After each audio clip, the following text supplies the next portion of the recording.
Alam mo ba, may Pinoy na nakahukay ng 1,000 kilong gintong Buda sa Baguio? Tinatawag itong Yamashita Treasure. 22 bilyong ginto raw nakatago sa Pilipinas. Si General Tomoyuki Yamashita, ang tinaguriang Tiger of Malaya, huling hapong gobernador ng Pinas. Noong World War II, dinala raw nila dito lahat ng ninakaw na ginto mula sa buong Asya.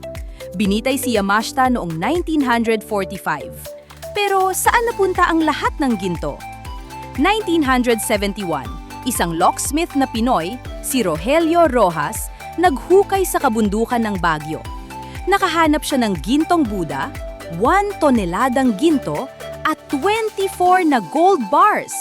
Pero sino raw ang kumumpiska? Mga tauhan daw ni Marcos.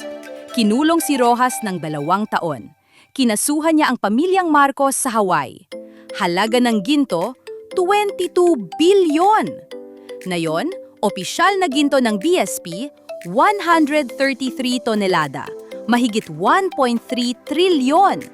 Pero ayon sa mga treasure hunter, may bilyong ginto pa rin sa mga kuweba natin. Ikaw, naniniwala ka bang totoo ang Yamashita Treasure o gawa-gawa lang?